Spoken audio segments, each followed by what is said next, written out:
तो बहुत पावरफुल हो तुम, बहुत ताकतवर हो तुम, बहुत डंका बचता है तुम्हारा, लेकिन तुम इतने कमजोर और बेबस हो कि उस मक्खी को पकड़कर जो चीज ले गई है उससे वो छीनने की, उससे वो वापस लेने की भी ताकत नहीं रखते हो। जो इतना कमजोर हो वो बेटा बेटी क्या देगा? जो इतना कमजोर हो वो तुम्हारी मुश्किलें क्या दूर करेगा? जो इतना कमजोर हो वो तुम्हारी मुसीबतें क्या दूर करेगा? जो इतना कमजोर हो वो तुम्हारा क्या काम आएगा? अल्हम्दुलिल्लाहि नहमदुहु व नस्तईनुहु व नस्तगफिरुह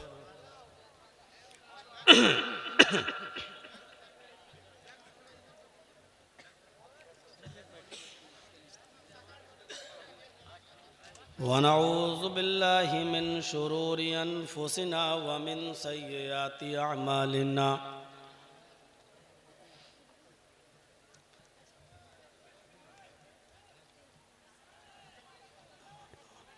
मन यहदिहिल्लाहु फला मुज़िल्ल लह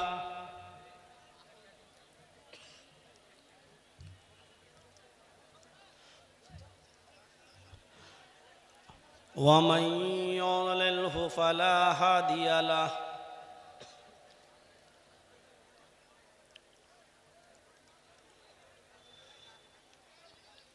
व अशहदु अल्ला इलाहा इल्लल्लाहु वहदहु ला शरीक लह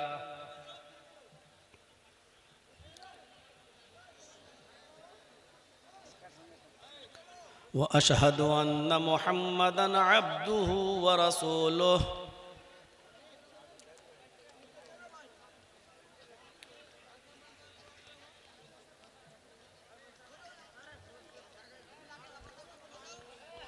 अम्मा बाद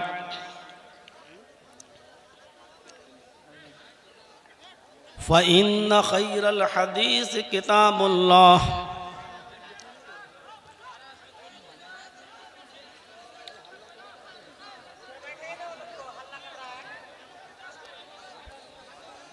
व खैरल हदी हदी मुहम्मदिन सल्लल्लाहु अलैहि वसल्लम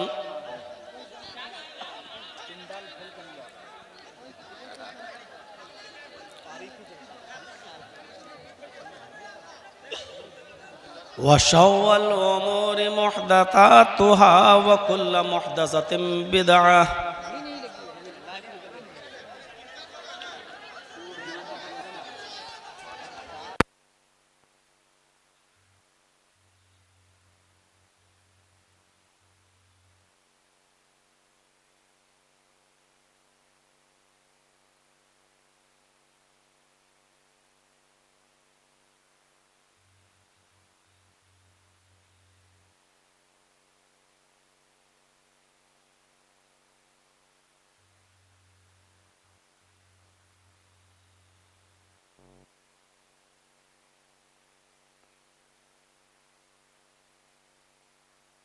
क़ाल ईसा इब्नु मरियम या बनी इसराईल इन्नी रसूलुल्लाहि इलैकुम मुसद्दिक़न लिमा बैन यदैया मिनत तौरात व मुबश्शिरन बिरसूलिन याती मिन बअदि इस्मुहु अहमद।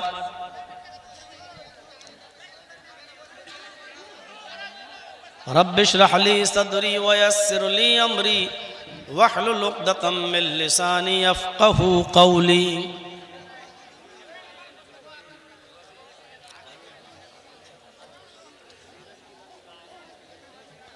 इस इजलास अज़ीम के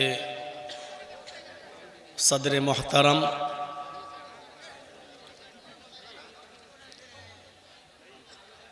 और नाज़िम मोहतरम,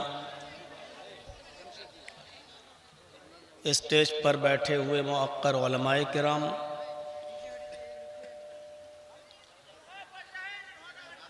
हमारे साथ कटिहार से साथ में आए हुए फ़ज़ीलतुल शेख जनाब तौहीद आलम सलफ़ी हफ़िज़हुल्लाह,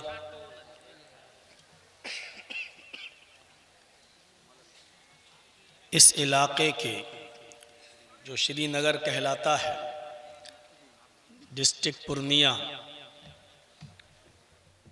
जो 4 साल से तकरीबन हमारे तारीख का इंतज़ार कर रहे थे। बड़ी जिद्दोजहद के बाद उनको इस साल टाइम मिला। इस इलाके के और इस इजलास कमेटी के अहम ज़िम्मेदारान जिन्होंने बड़ी मेहनत करके ये अज़ीमुश्शान इजलास यहाँ मुनाक़िद किया है, यकीनन ये आपकी मेहनतों का नतीजा है। लेकिन इतनी गुजारिश है आपसे कि आप 3-4 महीने से इंतज़ार कर रहे थे और जिस उम्मीद के साथ आपने ये इजलास यहाँ रखा है, गुजारिश है कि उस इजलास को कामयाब बनाइए। और कामयाब आप तभी बना सकते हैं जब आप सुकून और शांति बनाए रखेंगे। मुझे उम्मीद है कि जिन लोगों को जगह मिल गई है बैठने की वो बैठे हैं, जिनको नहीं मिल पा रही है जहाँ मिल रही है वहाँ बैठें। मेरी आवाज़ उन तक पहुँचेगी, लेकिन इस इजलास को कामयाब बनाइए, क्योंकि इजलास में 2-4 हज़ार रुपये का ख़र्चा नहीं आता है, 2-4 लाख रुपए का ख़र्चा आता है। इसलिए इस इजलास को आप बेकार न जाने दें। नौजवानों की बड़ी मेहनत से ये प्रोग्राम यहाँ मुनक़्क़िद हुआ है, लिहाजा उनकी कदर करें और आप शांति बनाए रखें। बहुत सी बातें आपने सुनी, समाअत फरमाई, बहुत से उलमा को आपने सुना, और आप मुझे भी आप रात के 1 बजे तक इंतज़ार करते रहे और आप मुझे भी सुन रहे हैं। अल्लाह ताला कहने वालों को और सुनने वालों को अमल की पूरी पूरी तौफीक अता फरमाए। हम और आप यकीनन मुबारकबादी के लायक हैं, इसलिए कि हम और आप जिस मज़हब को फॉलो करते हैं वो इस्लाम है। और यकीनन इस इस्लाम का सबसे बड़ा कायद और सबसे बड़ा रहबर और सबसे बड़ा रहनुमा, जिसका नाम हम और आप बड़े अदब से लेते हैं, वो हस्ती है मुहम्मदुर रसूलुल्लाह सल्लल्लाहु अलैहि वसल्लम की। इस्लाम जिस तरह सारी कायनात के लोगों के लिए, सारी दुनिया के लोगों के लिए एक रहनुमा उसूल लेकर आया है और सबके लिए है, उसी तरीक़े से मुहम्मदुर रसूलुल्लाह सल्लल्लाहु अलैहि वसल्लम भी सारी कायनात के लोगों के लिए है। इस चीज़ को आप अपने जहन में बिठा लीजिएगा कि इस्लाम सबका मज़हब है और इस्लाम की जो बुक है, जो किताब है, जो टेक्स्ट बुक है कुरान, वो सबके लिए है। और इस्लाम के जो आखिरी नबी हैं मुहम्मदुर रसूलुल्लाह सल्लल्लाहु अलैहि वसल्लम, वो भी सबके लिए। अल्लाह ने कुरान को जब नाजिल किया तो कहा कि हुदल लिन्नास, ये सारी दुनिया के लोगों के लिए हिदायत है।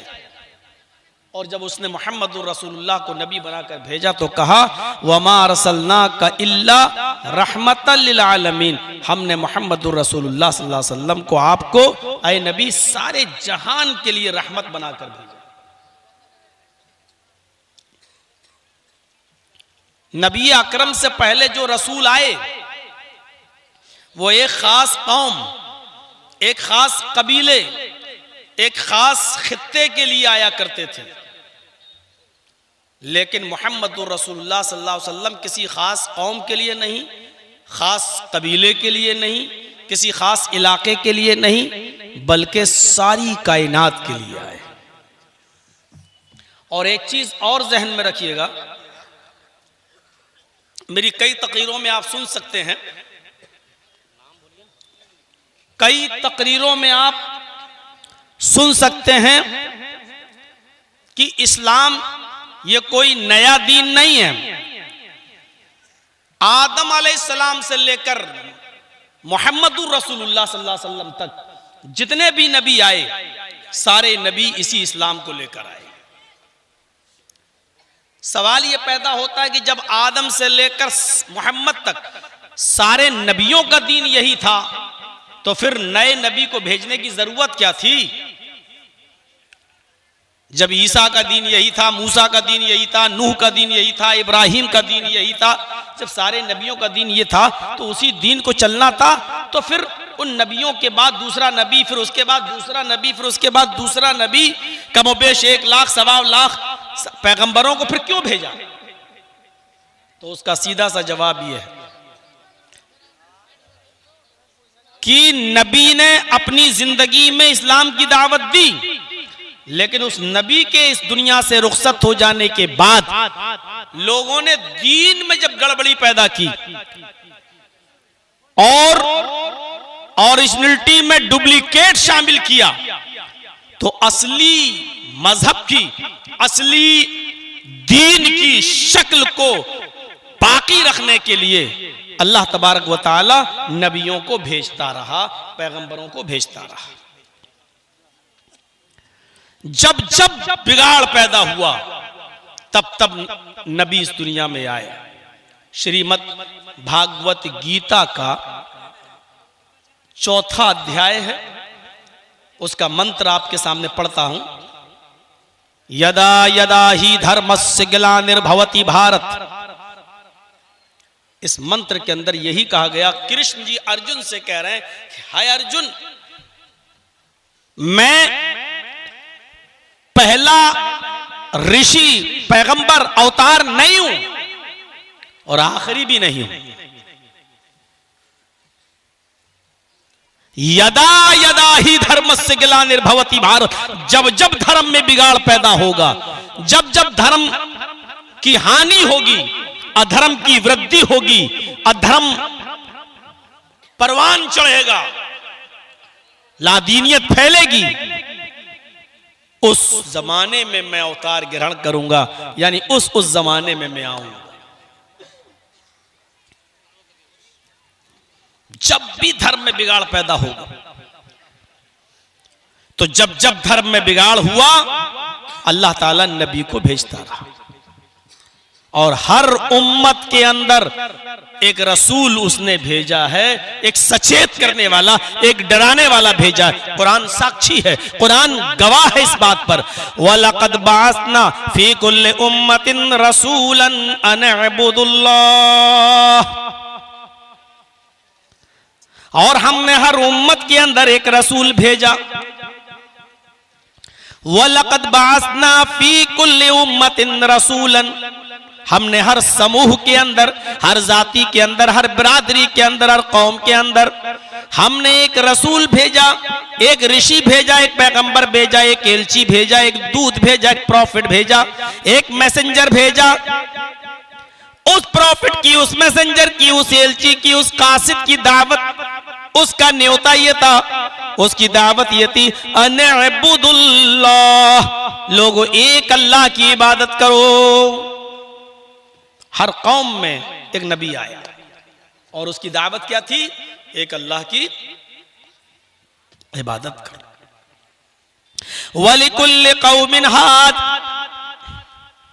हमने हर कौम के अंदर एक हादी, एक डराने वाला भेजा है। हमने हर कौम के अंदर एक डराने वाला भेजा। अल्लाह ने कहा वलिकुल्लि कौमिन हाद, हर कौम के अंदर एक डराने वाला आया। सब में आया।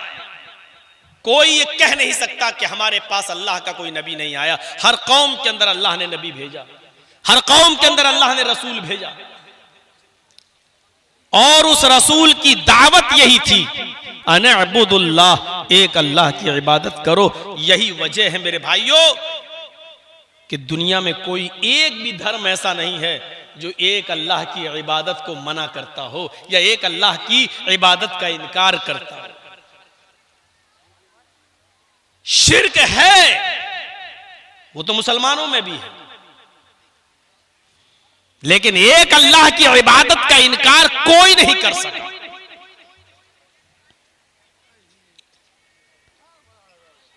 बाइबल में यूं लिखा है, there is no God but God is only one. Allah एक ही है। देयर इज नो गॉड, उसके अलावा कोई खुदा नहीं, कोई अल्लाह नहीं। But God is only one, एक है बस। तौरात में लिखा हुआ है, there is no God but God is only one without second. दूसरे को शरीक नहीं किया जा सकता, वो एक ही है इबादत के लायक। हिंदू धर्म में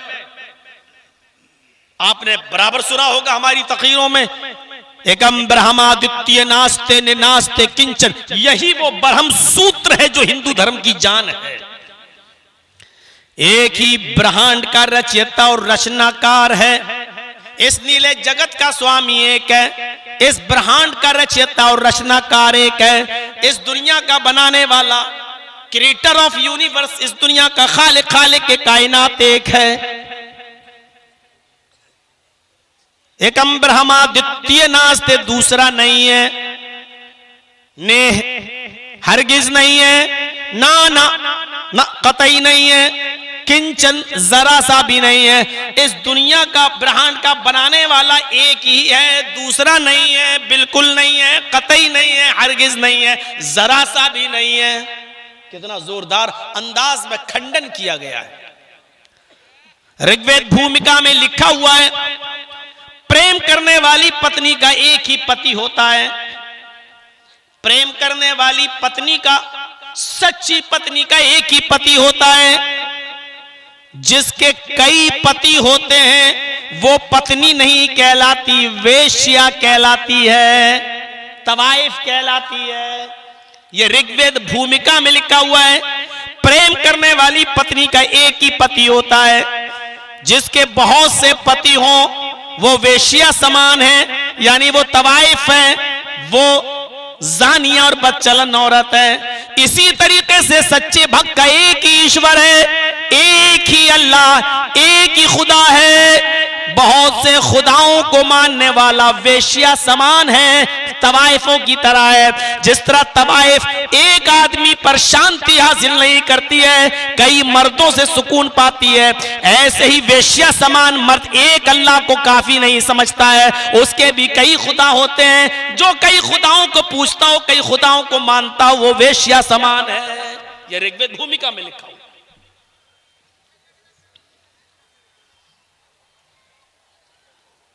हमारा कुरान एक अल्लाह और उसकी इबादत और दुआ और तमाम हाजत और जरूरतों के लिए कहता है कि मुझी को पुकारो, मेरे अलावा कोई तुम्हारी परेशानी दूर नहीं कर सकता।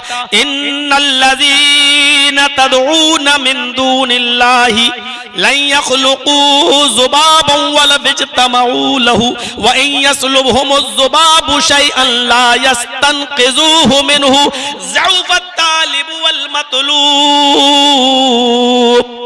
अल्लाह को छोड़कर जो किसी और को पुकार रहे, इन्नल्लज़ीना तदऊना मिन दूनिल्लाह, अल्लाह को छोड़कर जिनको तुम पुकार रहे हो अपनी हाजत रवाई के लिए, अपनी मुश्किल कुशाई के लिए, इन्नल्लज़ीना तदऊना मिन दूनिल्लाह, अल्लाह को छोड़कर जिनको भी तुम पुकार रहे हो, लन यख़्लुक़ू ज़ुबाबन, वो इतने कमजोर हैं, इतने बेबस हैं, इतने लाचार हैं, इतने कमजोर हैं कि वो एक मक्खी भी पैदा करने की ताकत नहीं रखते। ओ भैया सुकून करवाइए ना, बैठ जाइए भाई, बैठ जाओ थोड़ा सा। हाँ नहीं, छोड़ना भी नहीं है, वो फिर लेकिन अब शोर भी नहीं करना है। इन्नल्लज़ीना तदऊना मिन दूनिल्लाहि लन यख़लुक़ू ज़ुबाबन, वो एक मक्खी भी पैदा करने की ताकत नहीं रखते। और फिर बेबसी बताई, आगे लाचारी बताई।